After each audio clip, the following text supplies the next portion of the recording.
Hello students, आज हम देखेंगे कि अम्ल के गुणधर्म क्या हैं और क्षार के गुणधर्म क्या हैं।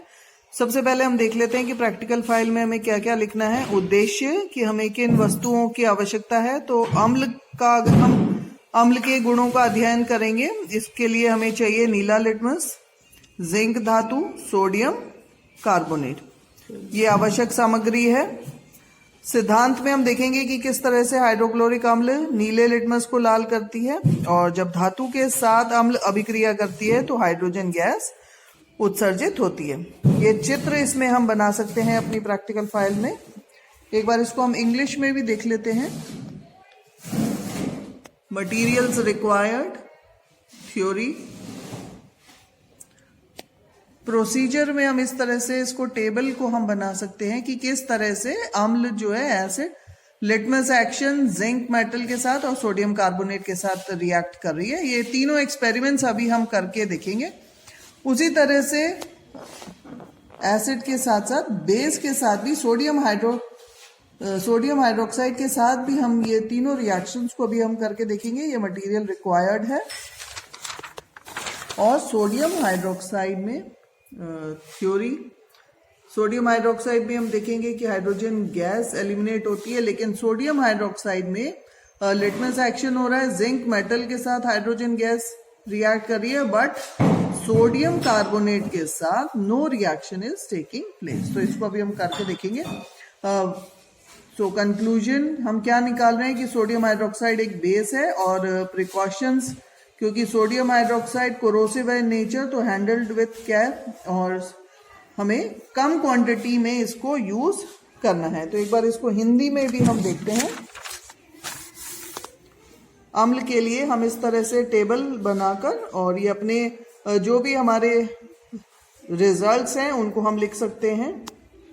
परिणाम, हाइड्रोक्लोरिक अम्ल जो है वो अम्लीय है, और सावधानियां हमें क्या क्या रखनी है, क्योंकि ये एसिड है तो इसे जल भी सकते हैं, तो इसलिए हमें इसको सावधानी पूर्वक इसका हमें इस्तेमाल करना है। उद्देश्य सोडियम हाइड्रोक्साइड के लिए भी आवश्यक सामग्री, सिद्धांत, और ये टेबल है हमारा जिसमें हम लिटमस एक्शन और जिंक के साथ किस तरह से अभिक्रिया करेंगे वो देखेंगे। सोडियम कार्बोनेट के साथ अभिक्रिया नहीं होती।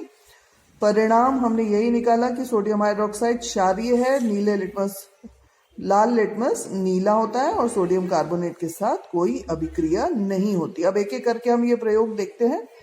तो सबसे पहले हम देखते हैं हाइड्रोक्लोरिक अम्ल के साथ। हाइड्रोक्लोरिक अम्ल के साथ आप देखिए लाल लिटमस में कोई परिवर्तन नहीं आ रहा। अब अगर हम नीला लिटमस देखते हैं कि क्या नीले लिटमस में कोई परिवर्तन आ रहा है। अब देखिए नीला लिटमस धीरे धीरे लाल में परिवर्तित हो रहा है।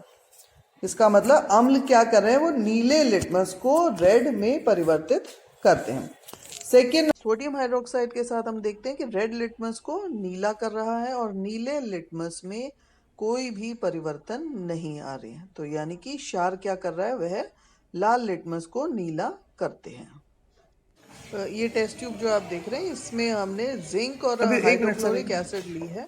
अब इसके अंदर दोनों थोड़ी सी और बन जाए ना रिएक्शन से गैस बन रही है। किस तरह से देखिए गैस आवाज करेगी। ये जो साउंड हम सुन रहे हैं ये पॉप साउंड है, जो कि सिर्फ हाइड्रोजन गैस ही देती है।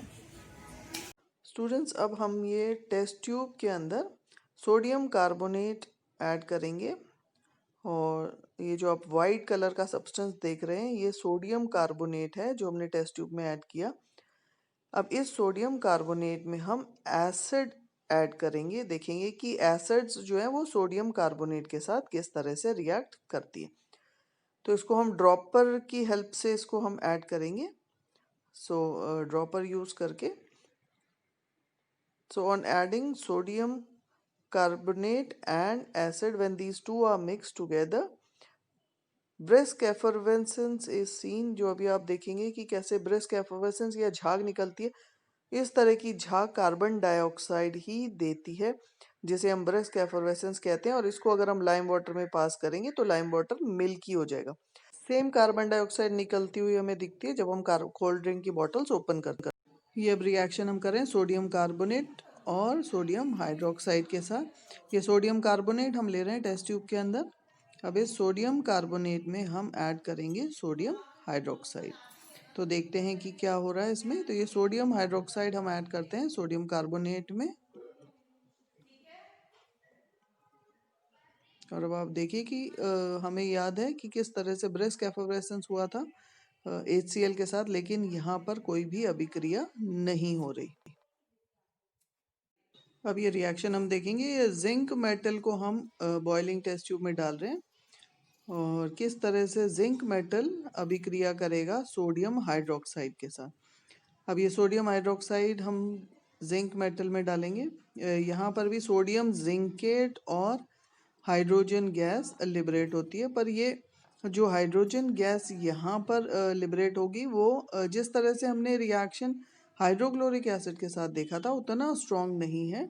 जो एसिड है वह कम मात्रा में प्रोड्यूस हो रही है, या हम ये कह सकते हैं कि जो अभिक्रिया जो है वो रिएक्शन बहुत ही इसमें स्लो रिएक्शन है। तो अभी ये हम इसमें सोडियम हाइड्रोक्साइड हम ऐड कर रहे हैं इसमें जिंक मेटल में।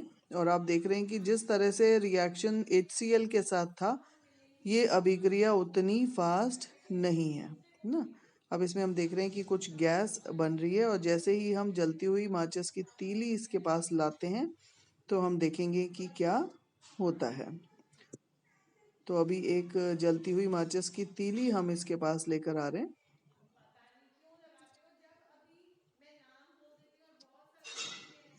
और फिर देखते हैं कि किस तरह से हाइड्रोजन का, जैसे आपको ध्यान है कि उतनी हाइड्रोजन गैस तो बन रही है लेकिन उतनी जो है पॉप की ध्वनि नहीं आ रही जितनी HCl के साथ आ रही थी। और मांझी सर ने इसमें हमें पूरा सहयोग दिया है, तो उन्हें हम धन्यवाद कहते हैं। होप स्टूडेंट्स ये एसिड और बेस किस तरह से लिटमस एक्शन मेटल और सोडियम कार्बोनेट के साथ रिएक्ट करते हैं ये आपको समझ में आया होगा।